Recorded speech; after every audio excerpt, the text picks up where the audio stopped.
Hello जवान दीवान वालों, अपनी जिंदगी की सबसे यादगार चीज के लिए रेडी हो ना?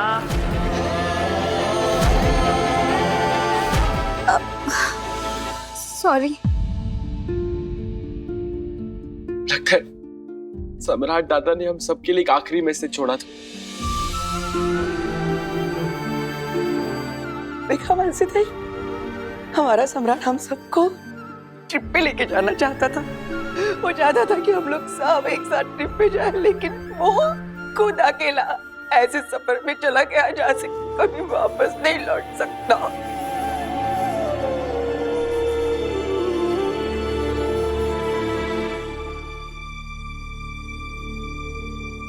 सम्राट के अंतिम दर्शन के बाद भले ही विराट ने सम्राट की चिता को आग दी हो, लेकिन मेरी और आई की खुशियों में आग सही नहीं लगाई है।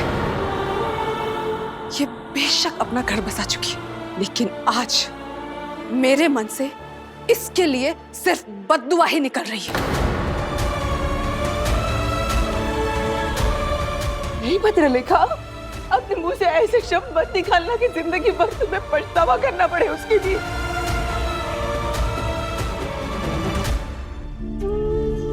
देखो विराट कितना प्यार करता है सही से। सम्राट भी मुझसे करता था, और मुझसे मेरा प्यार छीनने के लिए मैं तुम्हें बद्दुआ देती हूँ। भले ही आज सही की जिंदगी में पति का प्यार और दुनिया भर की खुशियां हैं,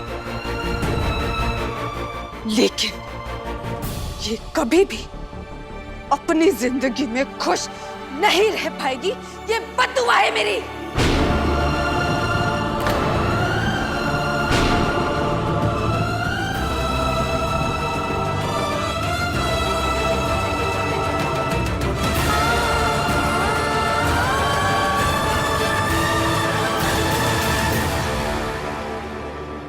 भद्रलेखा,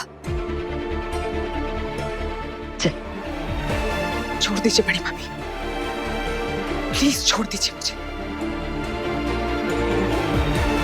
भद्रलेखा,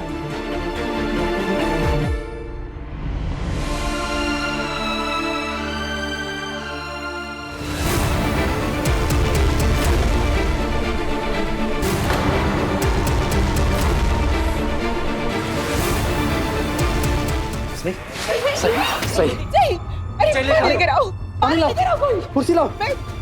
सही, कुर्सी बैठिए, बैठो। पानी पानी पियो, लाइए। पानी पियो। पानी पियो, पानी पियो।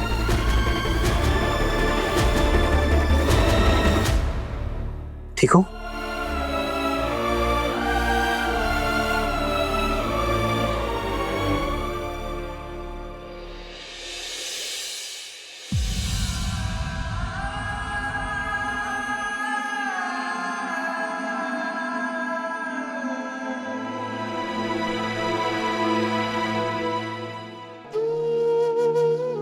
विराट,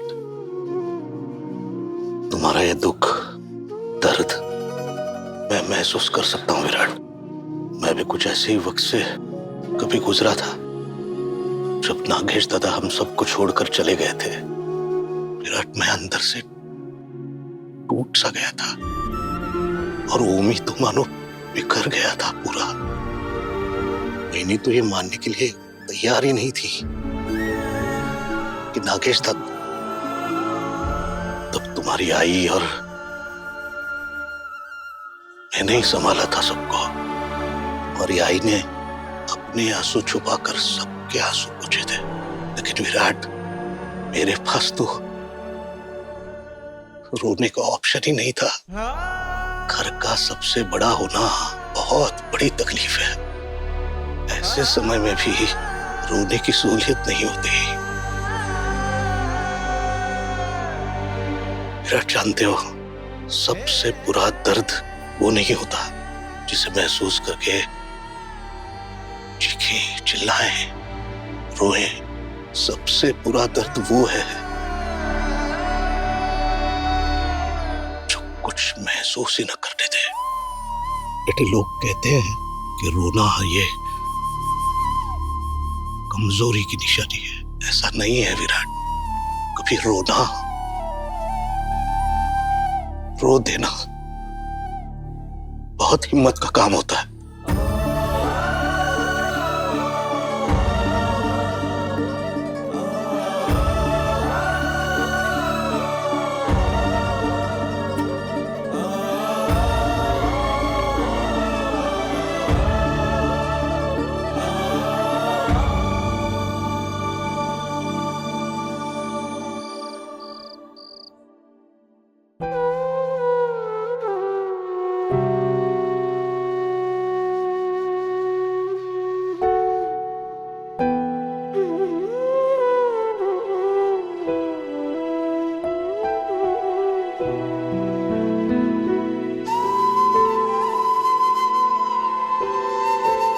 आपने हमेशा मेरा साथ दिया है और आज भी मेरे लिए आवाज उठाई, लेकिन कहीं ये आपके दिल के किसी कोने से आवाज तो नहीं आ रही विराट कि सम्राट दादा की मौत की जिम्मेदार मैं हूँ।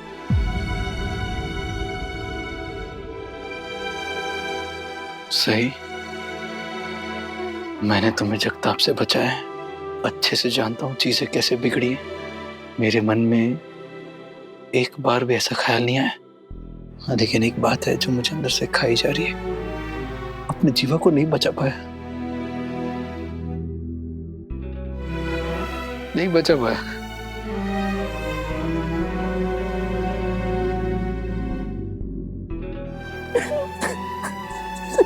लगा यार,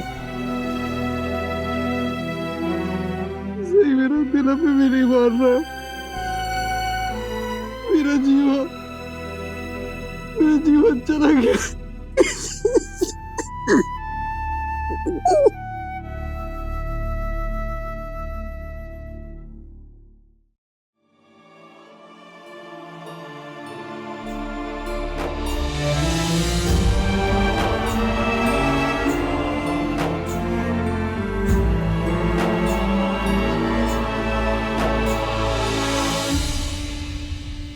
अगर सही क्या करते इस हालत में वजन नहीं उठाते। जा, तो आराम कर।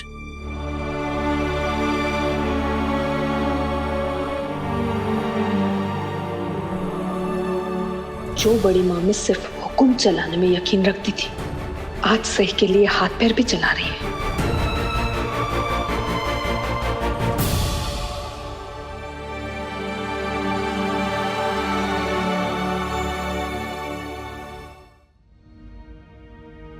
सही, वो त्रिलेखा के लिए खाना लेकर आ।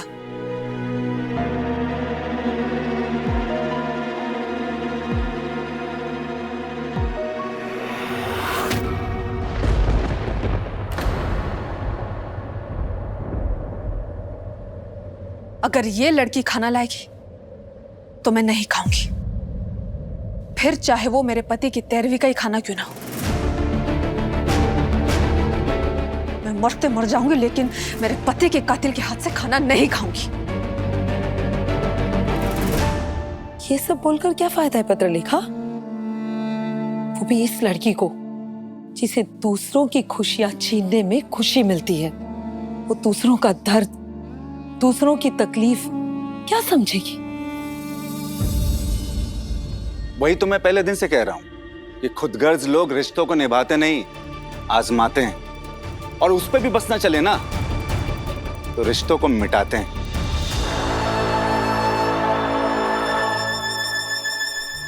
जैसे इसने मिटा दिया है इस घर से सम्राट का रिश्ता।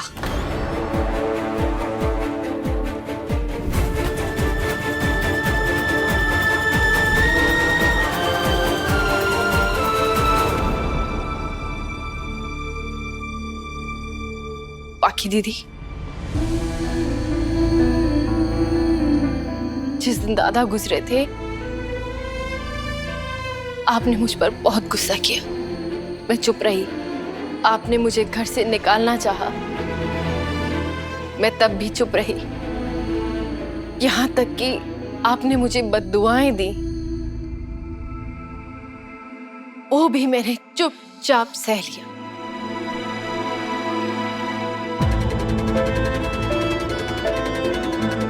लेकिन अब प्लीज बस कीजिए। मैंने तुमसे कहा ना कि तुम यहाँ से चली जाओ। तुम्हारी शक्ल देख के, तुम्हारी आवाज सुन के खून खौलने लगता है मेरा, सर फटने लगता है मेरा, मेरे पति के कातिल की शक्ल देख के।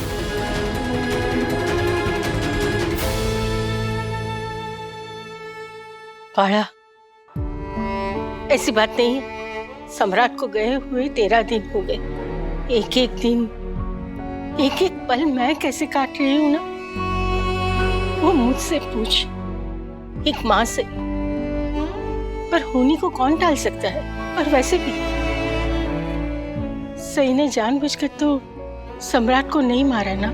सम्राट तो अपनी बहन को बचाने जा रहा था और हादसा हो गया, और हमने अपने सम्राट को खो दिया। आई, आपका दिल बहुत बड़ा होगा जो आपने आपके बेटे की कातिल को माफ कर दिया, लेकिन मैं ऐसा कभी नहीं करूंगी। मैं कभी नहीं भूल पाऊंगी कि मेरे सम्राट की मौत इस लड़की की वजह से हुई है। इस घर में कुछ भी गलत होता है, उसका इल्जाम मुझ पर ही क्यों लगाया जाता है? हमेशा मेरे साथ ऐसा क्यों होता है? मैं मानती हूँ सम्राट दादा पर हमला मेरी वजह से हुआ, उन्हें मेरी वजह से चोट भी पहुंची, लेकिन पाखी दीदी, क्या ये आपकी आदत नहीं है कि इस घर में जब भी कुछ भी गलत होता है तो आप उसका इल्जाम मुझ पर ही लगाती हैं? इसलिए प्लीज, आपको मुझे माफ नहीं करना है, आप मत माफ कीजिए, लेकिन ये जली कटी सुनाना, ये बिना बात के इल्जाम लगाना, बद्दुआएं देना, प्लीज बंद कीजिए। अगर सिर्फ मेरी बात होती ना, तो मैं जिंदगी भर अपने होठ सिल के आपकी बात सुनती रहती और भगवान से प्रार्थना करती कि आपकी ये बद्दुआ कबूल हो जाए। अब मेरे पेट में एक जान पल रही है, और एक मां होने के नाते मैं उसे कुछ नहीं होने दे सकती।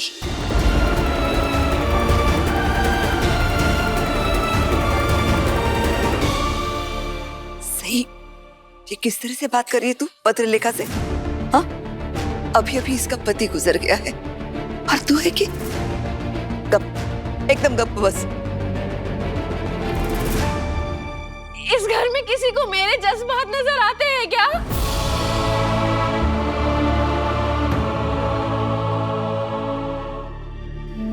मैं मानती हूँ पाखी दीदी ने अपना पति खोया है, लेकिन मैंने भी तो अपना भाई खोया है, मेरे बच्चे ने भी तो अपना मामा खोया है, हमारे बच्चे ने अपना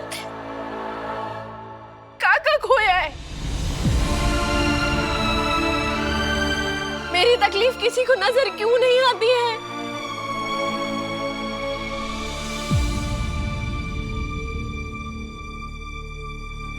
मेरे बच्चे की उदासी मैं महसूस कर सकती हूँ, उसके काका के गुजर जाने का गम मैं महसूस कर सकती हूँ। अगर मैं नहीं बोलती कि मुझे तकलीफ हो रही है, इसका मतलब ये नहीं कि मुझे तकलीफ नहीं हो रही है। मैं ठीक हूँ, नहीं, मैं ठीक नहीं हूँ।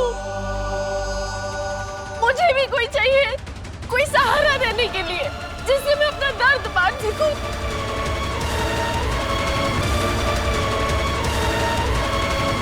चलो अंदर चलो। पाखी दीदी, मान लीजिए अगर उस दिन मेरी जगह आप होती, अगर दादा आपको गुंडों से बचाते हुए घायल हो जाते, तो क्या तब भी आप खुद को उतना ही जिम्मेदार मानती जितना मुझे अभी मान रही है? बस,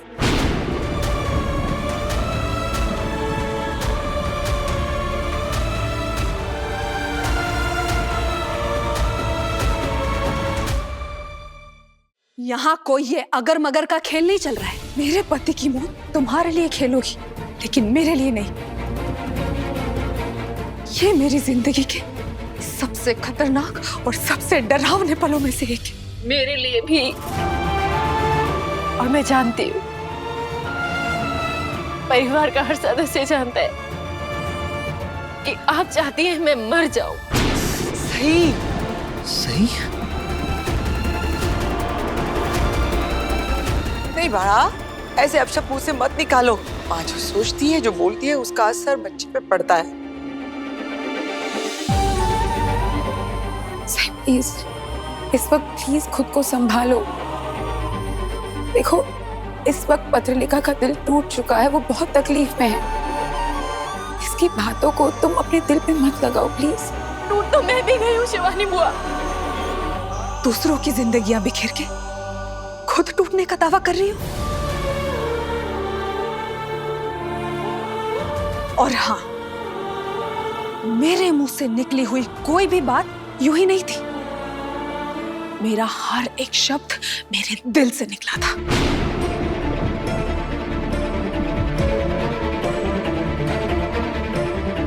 और मेरी बद्दुआ भी कि तुम अपनी जिंदगी में कभी खुश नहीं रह पाओगी। और हाँ, मैं ये चाहती हूँ कि उस दिन सम्राट की जगह तुम्हें होना चाहिए था, सम्राट को नहीं, तुम्हें मर जाना चाहिए था।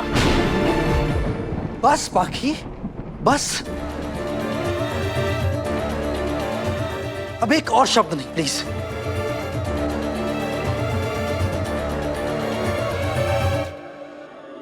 अब इस बारे में और कोई बकवास नहीं होगी। इनफ।